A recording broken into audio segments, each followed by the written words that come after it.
جنہیں زہرا کے مجرم سے ذرا سی بھی محبت ہے وہ سر سے پاؤں تک ہزیان ہی ہزیان ہوتے ہیں۔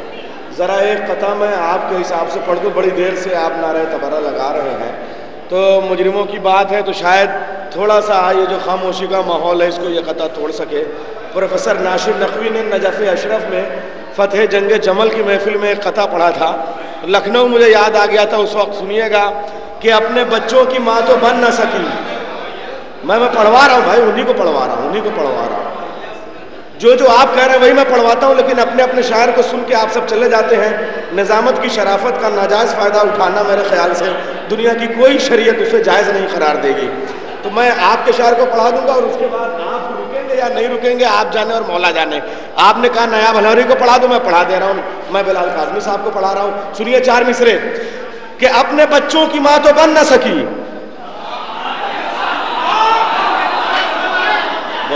خوب سمجھے آپ، قسم خدا کی پہلی بار جو ہے شعر پڑھے بغیر پہلے مصرے پہ مجمع سمجھا ہے۔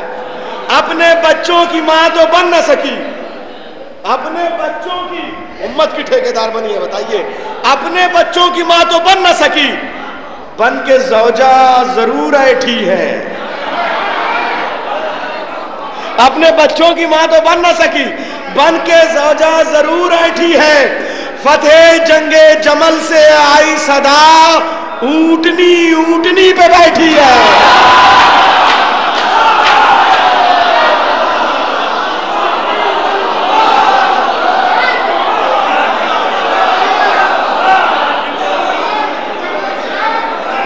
نہیں، تین بار پڑھ لیا۔ اپنے بچوں کی ماں تو بن نہ سکی، اپنے بچوں کی ماں تو بن نہ سکی، بن کے زوجہ ضرور ایٹھی ہے، فتح جنگ جمل سے آئی صدا، فتح جنگ جمل سے آئی صدا، اونٹنی اونٹنی پہ بیٹھی ہے۔ دیکھیے چوپائے پہ بیٹھ کے آئی تھی، مگر میں تین بار صرف پڑھوں گا خطا، چوتھی بار نہیں پڑھوں گا اس لیے کہ ایک پیر تو شہید ہو گیا تھا نا، تو تین ہی بچے کہ اپنے بچوں کی ماں تو بن نہ سکی، اپنے بچوں کی ماں تو بن نہ سکی، بن کے زوجہ ضرور ایٹھی ہے، فتح جنگ جمل سے آئی صدا، اونٹنی اونٹنی پہ بیٹھی ہے۔ میں بلال کاظمی صاحب کو آواز دے رہا ہوں، لیکن اس سے پہلے ایک مقامی شاعر کو آپ میری طرف سے سن لیں، بہت اچھا شاعر، بالکل جدید لب و لہجے کا شاعر، محترم جناب ناصر صاحب سے میں گزارش کروں گا، ناصر جرولی صاحب سے، محترم جناب ناصر جرولی صاحب، اور اس کے بعد میں وعدہ کر رہا ہوں جناب بلال کاظمی صاحب تشریف لیں۔ جناب عباس علمبردار کہ سکے مجھے تحفے میں نہ ریشم کی قبا دے، سکے مجھے تحفے میں نہ ریشم کی قبا دے، غازی میرے ہر لفظ کو تو چاند بنا دے، سکے مجھے تحفے میں نہ ریشم کی قبا دے، غازی میرے ہر لفظ کو تو چاند بنا دے۔ مطلب فرمائیں بالکل درگاہ کا منظر کہ مفلس کوئی تحفہ بھلا عباس کو کیا دے، مفلس کوئی تحفہ بھلا عباس کو کیا دے، درگاہ میں سورج کی بس ایک شمع جلا دے۔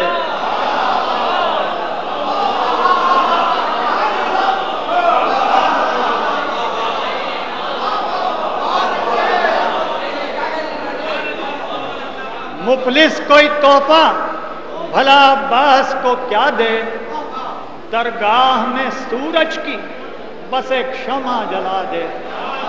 اور اس مطلب کو ذہن میں رکھتے ہوئے مطلب فرمائیے کہ درگاہ میں سورج کی بس ایک شمع جلا دے، غازی کی سخاوت جو سخاوت کا صلہ دے، غازی کی سخاوت جو سخاوت کا صلہ دے، مفلس کی اسی شمع کو مہتاب بنا دے، غازی کی سخاوت جو سخاوت کا صلہ دے، مفلس کی اسی شمع کو مہتاب بنا دے،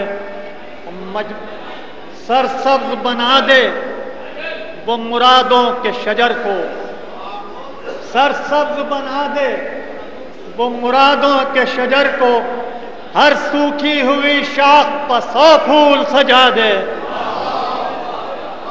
سرسبز بنا دے وہ مرادوں کے شجر کو، ہر سوکھی ہوئی شاخ پر 100 پھول سجا دے.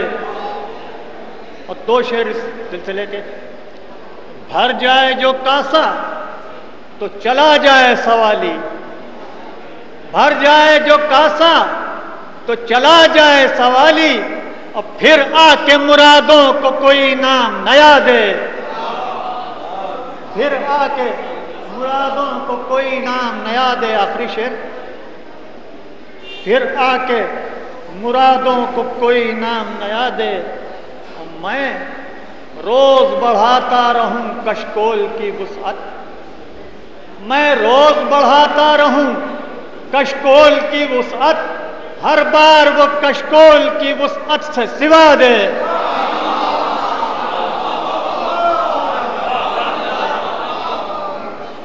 بھر جائے جو کاسا تو چلا جائے سوالی. پھر آ کے مرادوں کو کوئی نام نیا دے. اور میں روز بڑھاتا رہوں کشکول کی وسعت. ہر بار وہ کشکول کی وسعت سے سوا دے.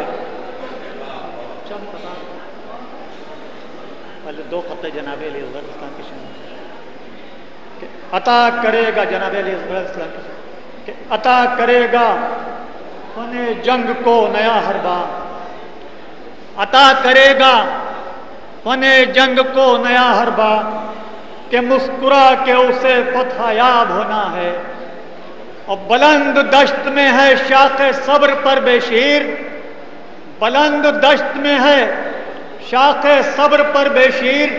کلی کو دھوپ میں کھل کر گلاب ہونا ہے. کلی کو دھوپ میں کھل کر گلاب ہونا ہے. دوسرا قطعہ جناب علیہ السلام کی شان میں کہ اہل حق کے حوصلے کچھ اور ہوتے ہیں بلند. اہل حق کے حوصلے کچھ اور ہوتے ہیں بلند. جب چنے جاتے ہیں وہ ظلمت کی دیواروں کے بیچ. اہل حق کے حوصلے کچھ اور ہوتے ہیں بلند. جب چنے جاتے ہیں وہ ظلمت کی دیواروں کے بیچ. اور رنگ میں اصغر کے تبسم پر مجھے حیرت نہیں. رنگ میں اصغر کے تبسم پر مجھے حیرت نہیں. مسکرانا پھول کا معمول ہے خاروں کے بیچ.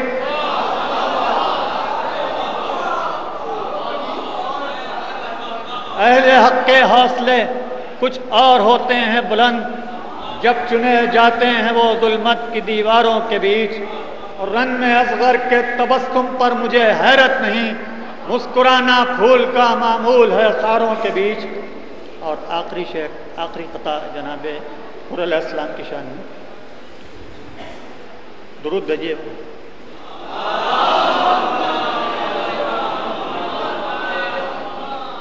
جناب حضور علیہ السلام کہ صبر شہ نے یوں مٹایا چہرہ ظلم یزید. صبر شہ نے یوں مٹایا چہرہ ظلم یزید.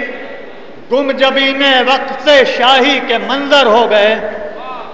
صبر شہ نے یوں مٹایا چہرہ ظلم یزید. گم جبین وقت سے شاہی کے منظر ہو گئے. اور قصر بیعت سے نکل آیا تو ہر گوہر بنا. قصر بیعت سے نکل آیا تو ہر گوہر بنا. دفن ورنہ اس کھنڈر میں سارے پتھر ہو گئے. قصر بیعت سے نکل آیا تو ہر گوہر بنا. دفن ورنہ اس کھنڈر میں سارے پتھر ہو گئے.